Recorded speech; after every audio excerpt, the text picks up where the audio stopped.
حضور علیہ السلام کا ایک اور فرمان سنیے جس کو حضرت ابو ہریرہ رضی اللہ تعالی عنہ نے بیان فرمایا کہ حضور نے ارشاد فرمایا ثلاثۃ حق علی اللہ تعالی عونہم، تین لوگ ہیں اللہ تعالیٰ نے اپنے اوپر ذمہ لیا ہوا ہے کہ ان کی مدد کرنی ہے۔ تین لوگوں کی مدد اللہ نے اپنے اوپر لازم کی ہوئی ہے۔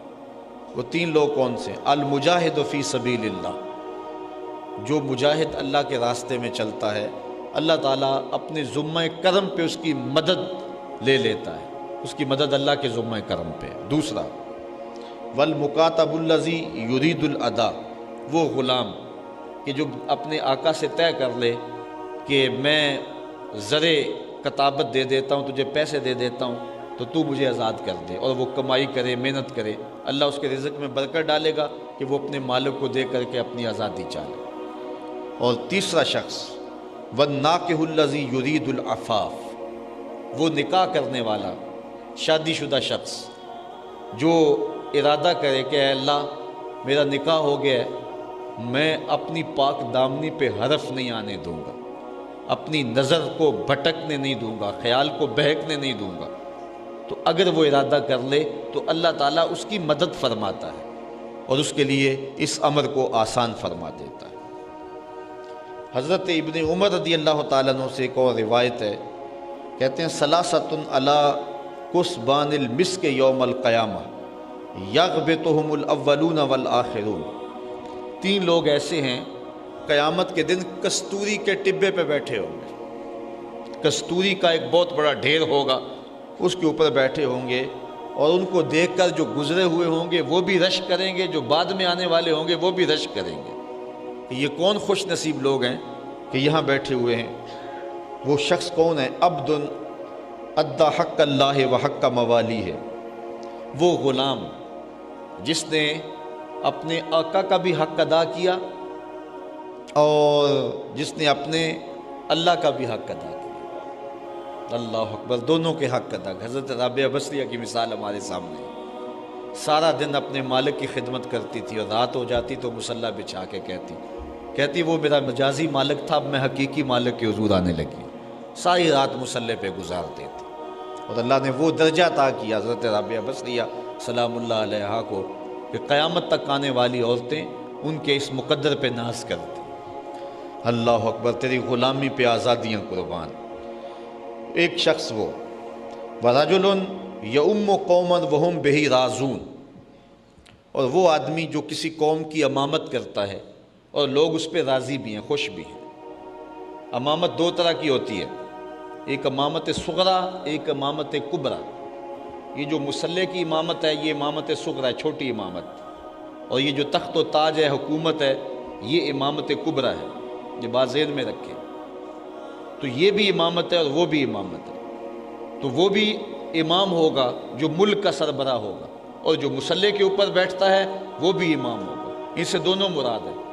جو آدمی اس انداز سے قوم کی امامت کرتا ہے کہ قوم اس پہ خوش بھی ہے، قوم اس پہ راضی بھی ہے، قیامت کے دن کستوری کے ٹبے پہ بیٹھا ہوگا، اور جس کو اس کے مقتدی گالیاں دیتے ہیں، برا بلا کہتے ہیں، اور جس جو ہے وہ امام کو، امام وقت کو، جس حاکم کو اس کی رعایا ہے وہ برا کہتی ہیں، اور دعا مانگنی کہ یا اللہ اس کمینے سے جان ہی چھوٹ جائے، تو مجھے بتاؤ کہ اس شخص کا کیا حال ہوگا اور کتنا رسوا ہوگا قیامت کے دن۔ تو جو شخص امامت کے مصلی پہ بیٹھا یا امامت کے تخت پہ بیٹھا، اقتدار کی کرسی پہ بیٹھا، اور اس انداز سے اس نے اقتدار اور امامت کا حق نبھایا کہ اس کی قوم اس پہ راضی تھی، سارے اس کو دعائیں دیتے تھے۔ نوشیروان نے عدل کیا، حضور علیہ السلام اس زمانے میں پیدا ہوئے، اور حضور فرمایا کرتے تھے مجھے فخر ہے کہ میں عادل بادشاہ کے زمانے میں پیدا ہوا ہوں، عادل بادشاہ کے زمانے میں پیدا ہوا ہوں، اس بات پہ مجھے ناز ہے۔ آج جس دور میں ہم جی رہے ہیں دنیا کے اوپر عدل تو نظر ہی نہیں آ رہا، آج انفرادی سطح سے لے کر کے آگے تک چلے جائیں تو آج تو ہم انتہائی ظلم کی چکی میں پس رہے ہیں۔ دوسرا وہ شخص وَرَجُلٌ يَؤُمُّ قَوْمًا وَهُمْ بِهِ رَاضُونَ، اور تیسرا شخص وَرَجُلٌ يُنَادِي بِالصَّلَاةِ الْخَمْسِ فِي كُلِّ يَوْمٍ وَلَيْلَةٍ، اور تیسرا وہ شخص جو نور کے ٹبے پہ بیٹھا ہوگا وہ شخص ہے کہ جو صبح و شام مسجد میں اللہ کی رضا کے لیے اذان دیتا ہے. اس مؤذن کو اللہ تعالیٰ قیامت کے دن جو ہے وہ نور کے ٹبے پہ بٹھائے گا. حضرت انس سے روایت ہے ثلاثۃ فی ظل العرش یوم القیامہ یوم لا ظل الا ظلہ. قیامت کے دن 3 شخص ایسے ہیں کہ عرش کے سائے تلے ہوں گے جب کوئی سایہ نہیں ہوگا. وہ کون سے؟ واصل الرحم یزید اللہ فی رزقہ و یمد فی اجلہ. پہلا شخص جو صلہ رحمی کرتا ہے، جو ٹوٹتا ہے اس کو ٹوٹنے دیتا، اس کو جوڑتا ہے. سل من قاطع کا وات من حرما کا، حضور نے حکم دیا. رشتہ داریوں کو توڑتا نہیں، جوڑتا ہے. آج ہم نے پتہ نہیں یہ کہاں سے سیکھ لیا ہوا ہے کہ جو 2 قدم پیچھے ہٹے گا میں 10 قدم پیچھے ہٹوں گا، میں بڑا غیرت مند ہوں. اور یہ نہ یہ کہ تو 2 قدم پیچھے ہٹے گا میں پیچھے ہٹنے نہیں دوں گا، میں پیچھے بھاگ کے آؤں گا. بھاگ، ہاں کدھر بھاگتا ہے؟ ایک دن تو بھی پیار کرنے پہ مجبور ہوگا، اتنی محبت کروں گا، ایک دن تجھے بھی جیت لوں گا محبت کے زور پہ. یہ کہو، یہ نہ کہو کہ 2 قدم پیچھے ہٹو گے تو میں 10 قدم پیچھے ہٹوں گا. پھر کیا ہوا؟ کہا تو ہٹنا جتنا مرضی ہٹ، میں تجھے پیچھے نہیں ہٹنے دوں گا، میں جو ہے وہ تیری جان نہیں چھوڑوں گا. تو یہ ہے جو شخص صلہ رحمی کرتا ہے. اور حضور علیہ السلام کا ایک فرمان ہے کہ جو شخص چاہتا ہے کہ میری عمر میں اور میرے رزق میں برکت ہو وہ صلہ رحمی کیا کرے. صلہ رحمی کرنے والے کے رزق میں بھی برکت ہوتی ہے، اس کی عمر میں بھی برکت ہوتی ہے. تو ایک وہ شخص ذل عرش میں ہوگا جو صلہ رحمی کرتا ہے. دوسرا وَإِمْرَأَةٌ مَاتَ زَوْجُهَا وَتَرَكَ عَلَيْهَا أَيْتَامًا صِغَارًا فَقَالَتْ لَا أَتَزَوَّجُ أُقِيمُ عَلَى أَيْتَامَ حَتَّى يَمُوتُ أَوْ يُغْنِيهِمُ اللَّهُ. وہ عورت جس کا شوہر فوت ہو گیا اور اس کی گود میں شوہر کے چھوٹے چھوٹے یتیم بچے تھے، تو اس عورت نے کہا کہ میں نکاح نہیں کروں گی یہاں تک کہ میں یتیموں کو پالوں گی. اور وہ یتیم یا تو فوت ہو گئے یا اس نے ان کو پال لیا تو اللہ تعالیٰ نے اس کو بے نیاز کر دیا. وہ عورت جس نے اپنی خواہشات کو روکا رکھا، پاک دامنی کی حفاظت کی اور یتیم بچوں کے لیے نکاح نہ کیا، ان یتیموں کو لے کے بیٹھی رہی. حضور فرمایا کل قیامت کے دن جب کوئی سایہ نہیں ہوگا اس خاتون کو اللہ اپنے عرش کا سایہ عطا فرمائے. اللہ اکبر. اور تیسرا شخص وَعَبْدٌ صَنَعَ طَعَامًا فَأَضَافَ ضَيْفَهُ وَأَحْسَنَ نَفْقَتَهُ فَدَعَا عَلَيْهِ الْيَتِيمَ وَالْمِسْكِينَ فَأَطْعَمَهُمْ لِوَجْهِ اللَّهِ عَزَّ وَجَلَّ. وہ شخص کہ جس نے کھانا پکایا تو اس نے زیادہ پکا لیا اور اس میں اس نے یتیموں اور مسکینوں کو بلایا اور بلا کر کے ان کو عزت کے ساتھ بٹھا کے کھلایا. تو اس نے یتیموں کو عزت دی، مسکینوں کو عزت دی. اللہ تعالیٰ کل قیامت کے دن اپنے عرش کے سائے تلے اسے عزت عطا فرمائے گا. اس عنوان سے حضرت سلیمان رضی اللہ تعالیٰ عنہ سے ایک روایت ہے ثلاثۃ من الجاہلیہ. 3 چیزیں جاہلیت سے ہیں اور آج بھی ہمارے معاشرے میں بھی پائی جاتی ہیں. جو حضور علیہ السلام کا فرمان ہے کہ 3 چیزیں ان کا تعلق جہالت سے ہے. الفخر بالاحساب والطعن فی الانساب والنیاحۃ. ایک حسب و نسب پہ اترانا، میں فلاں ہوتا ہوں، میں فلاں ہوتا ہوں، اس بات پہ اترانا، یہ سوائے جہالت کے اور کچھ نہیں ہے.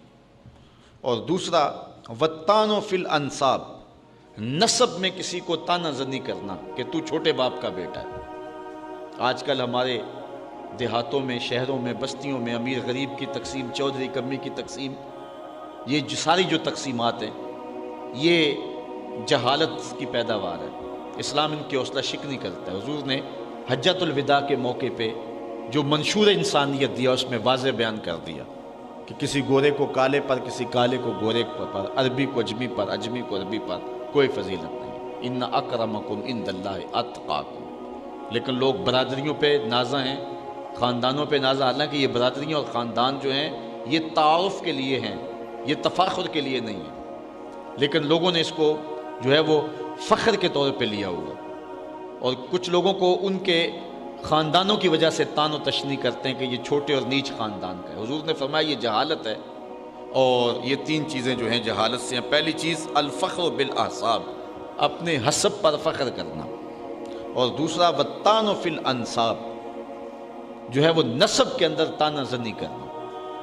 حضرت بلال حبشی رضی اللہ تعالی عنہ کو کسی نے کہہ دیا، غالباً حضرت ابو ذر غفاری رضی اللہ تعالی عنہ نے، کہ تو کالی ماں کا بیٹا ہے، تو بس دل تھا کہ ٹوٹ گیا، حضور کی خدمت میں آئے تو رو پڑے۔ حضور نے فرمایا بلال کیا ہوا؟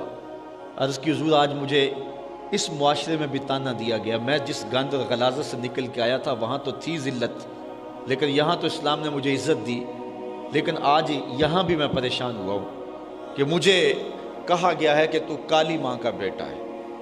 تو حضور علیہ السلام نے فرمایا کہ جا کے ابو ذر کو کہو کہ یہ تانا آ کے اپنے نبی محمد کو بھی دے، اس لیے کہ میں جن عورتوں کا دودھ پیا ہے ان میں سے ایک خاتون حضرت ام ایمن ہے، اور ان کا رنگ سانولا تھا، اس لیے اگر یہ چیز تانے کے طور پہ کہی جا سکتی ہے تو جا کے ان کو کہو کہ یہ اپنے نبی کو بھی آ کے پھر کہے۔ تو حضرت ابو ذر غفاری رضی اللہ تعالی عنہ کو جا کے جب حضرت بلال حبشی رضی اللہ تعالی عنہ نے کہا تو وہ اتنے پریشان ہوئے، بلکہ اپنا جوتا اتار کے ان کو دیا، کہا میرے منہ پہ مار جس سے میں نے یہ کہا تھا۔ تو نسب کے اندر کسی کو تانا زنی کرنا یا اپنے حسب پہ ترانا، یہ سوائے جہالت کے اور کچھ نہیں ہے۔ اس شخص کی جہالت کے لیے یہ کافی ہے کہ جو اپنے نسب پہ تراتا ہے یا کسی شخص کے نسب پر اس کو کمینگی کا تانا دیتا ہے۔ تیسری بات والنیاحۃ، اور یہ بھی ہمارے معاشرے میں پائی جاتی ہے، یعنی وین کرنا جب کوئی شخص فوت ہو جائے، یہ زیادہ تر عورتوں کے اندر یہ مرض پائی جاتی ہے، اور وہ سمجھتی ہیں کہ یہ شاید یہ بڑا کمال ہے، اور کسی میت پر بہت زیادہ رونا دھونا ہو اور چیخ و پکار اور بین ہو تو عورتوں کے اندر اس کو کمال سمجھا جاتا ہے۔ تو یہ تین چیزیں جو ہیں وہ سوائے جہالت کے اور کچھ نہیں ہیں۔ ثلاثۃ من مکارم الاخلاق عند اللہ، حضرت انس سے روایت ہے، جو تین چیزیں ہیں وہ اچھے اخلاق سے ہیں، تین چیزیں اچھے اخلاق سے ہیں۔ وہ تین چیزیں کون سی ہیں؟ ان تعفو عمن ظلمک، جو تیرے پہ ظلم کرے تو اسے معاف کر دے، یہ بڑے پن ہونے کی دلیل ہے، اخلاق عالیہ کی بات ہے۔ دوسری بات، جو تجھے محروم رکھے اس کی جھولیاں بھر دے، تمہیں ضرورت پڑ گئی، کسی کے پاس گئے، رشتہ داری تھی، دوستانہ تھا، اس مشکل وقت آپ کے کام نہ آیا وہ، اب اس کو مصیبت پڑی تو وہ آپ کے پاس آیا، تو آپ نے اس بات کو یاد رکھا، آپ نے اس کو خالی لٹایا یا تان و تشنی کی کہ ایک وقت تھا کہ میں بھی تیرے پاس آیا اب سنا، پھر نہیں، نہ اس کو یاد دلانا ہے۔ اگر انسان ہوا تو وہ خود ہی سمجھتا ہے اس بات کا، اور اگر انسانیت نہیں ہے تو جتلانے سے بھی کوئی فائدہ نہیں ہے۔ اور دوسری بات ہے کہ تم نے اللہ سے اجر پانا ہے، تو نہ اس کو خالی موڑیں کہ اس نے مجھے کچھ نہیں دیا تھا اس وقت، میں پھنسا تھا تو اس نے میرے پہ ترس نہیں کیا تھا، تم اس کی جھولی بھرو، یہ نہ کہو کہ اس نے میرے ساتھ یہ سلوک کیا تھا، نہیں، یہ اچھے اخلاق سے ہے اور مکارم اخلاق سے ہے۔ وَتَصِلَ مَنْ قَطَعَكَ، اور تیسرا جو تجھ سے قطع تعلقی کرے تو اس کے ساتھ صلہ رحمی کرے۔ حضرت معاویہ بن حیدہ رضی اللہ تعالیٰ عنہ روایت کرتے ہیں کہ حضور نے فرمایا ثلاثۃ لا ترى اعینہم النار یوم القیامہ، کہ تین لوگ ایسے ہیں کہ جن کی آنکھیں کل قیامت کے دن جہنم کی آگ کو نہیں دیکھیں گے۔ تین لوگوں کی آنکھیں جہنم کی آگ کو نہیں دیکھیں گے۔ پہلی آنکھ کون سی ہے؟ عین بکت من خشیۃ اللہ، وہ آنکھ جو اللہ کے خوف سے روئی۔ حدیث میں آتا ہے کل قیامت کے دن جس بال کی جڑ بھی بھیگی ہوگی وہ بال بھی اس شخص کی شفاعت کرے گا۔ لا خیر فی عین لا تبکی من خشیۃ اللہ، امام ابو نعیم نے یہ روایت لکھی ہے کہ اس آنکھ میں کوئی بھلائی نہیں ہے جو اللہ کے خوف میں روتی نہیں ہے۔ یہ بہت بڑی سعادت مندی ہے، بلکہ فرمایا راتوں کو اٹھ اٹھ کے رویا کرو اور قرآن مجید کی تلاوت کیا کرو، رویا کرو۔ فَإِن لَّمْ تَبْكُوا فَتَبَاكُوا، اگر رونا نہ آئے تو رونے کی کوشش کیا کرو۔ حضرت داتا صاحب سے کسی نے پوچھا کہ اگر کوئی رونے کی کوشش کرے پھر بھی رونا نہ آئے، فرمایا پھر مقدر پہ روئے، کہ اتنا سنگ دل ہو گیا کہ رونا چاہتا پھر بھی آنکھ نمناک نہیں ہوتی ہے۔ پہلے وہ آنکھ جو خوف خدا سے روتی ہے۔ وَعَيْنٌ